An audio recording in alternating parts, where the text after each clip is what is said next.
Just a quick check-in here on a Monday morning. I've just returned from Sydney from the ACIIDS conference, which has happened for the second time now, and this was really quite an amazing educational opportunity because firstly we had Dr. Jill Carnahan come from Colorado in the United States, and she gave about three talks.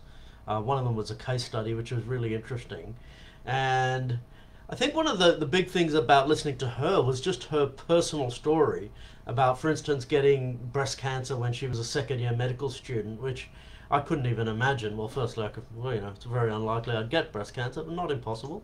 Can happen in males, but just getting something so severe during medical school, I mean, geez, it's already such a difficult path going through medical school, and to have such a difficult condition really touched my heart. And basically she puts it down mainly to industrial chemicals she was exposed to on a farm when she was growing up, particularly one called atrazine. And the associations have been made in the literature, and also a mycotoxin called zearalenone. So, of course, I don't want anyone to kind of panic or anything like that, but it is worth knowing that these many of these environmental toxins, if you like, they do have very strong estrogenic effects. And so when you get a very high overload of estrogen, there is definitely an increased risk for various conditions, whether it be gynecological conditions such as endometriosis, fibroids, etc., endometrial thickening, but also basically cancer such as breast and ovarian cancer.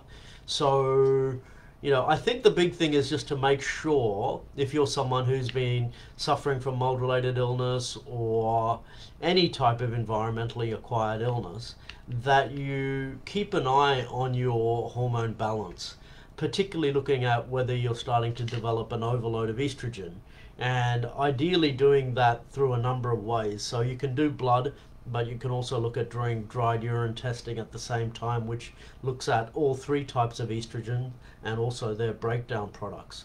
So Dr. Janet Kim also weighed in about mold and mycotoxins and estrogen in particular, and she mentioned a number of different mechanisms whereby mold and dampness could increase a person's estrogen load in total. So firstly, multiple mycotoxins being estrogenic. So it's not just zearalenone, although that is a very important one. There's also the ochratoxin, aflatoxin, etc.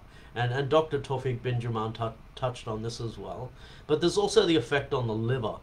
So the fact that often glucuronidation, which is one of the detoxification pathways, is affected by mycotoxins, can be another mechanism whereby it can be estrogenic. So really I think that's probably the biggest message is just keeping an eye on one's hormone balance. Now, EMF was another important piece that came into the puzzle, and that was the topic of my talk, and particularly talking about some of the mechanisms. So one of the mechanisms for EMF, or electromagnetic frequencies, which you can pick up through mobile phone radiation or wireless networks, etc., is basically what's called activation of voltage gated calcium channels.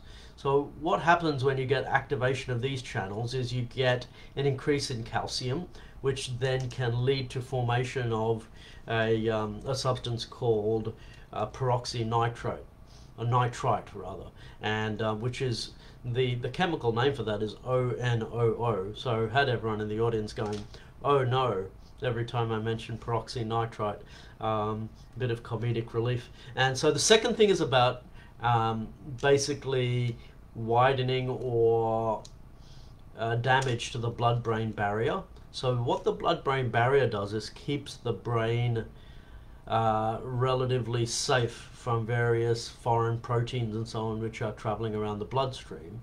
Now, if you have prolonged exposure to EMF, and it very much depends on the time one is exposed for, you can get a damage to that blood-brain barrier, and you can also get something called microglial activation. Now, glial cells are the immune cells of the central nervous system. So if you get activation of them, you're likely to get inflammation in the central nervous system, which can then lead to dysfunction of the nervous system. So EMFs appears to be a very important synergistic factor, particularly if you're suffering from any type of environmental toxicity, whether it be mold, whether it be chemicals. And my awareness of chemicals as an important factor was really heightened during this conference, especially with Dr. Carnahan's talks. We also had some discussion around cancer management in general, and hopefully none of us get there. But there is a whole range of different integrative options which can help people to really get through or really do much better on their cancer journey, and that includes all types of things. Vitamin D is very, very important, and that's supported by the mainstream literature, as well as a number of different things. I think modified citrus pectin was mentioned, curcumin was mentioned, and intravenous vitamin C, particularly for more high cancer loads. And there's a number of more advanced treatments which are coming out, and more advanced support. So it's worth keeping abreast of this whole field of integrative cancer. So those were a few of the main highlights from the conference. And so if anyone watching this was at the conference, please chime in and let us know what were your favorite pieces from the ACIIDS conference. Otherwise, I'll talk to you guys soon.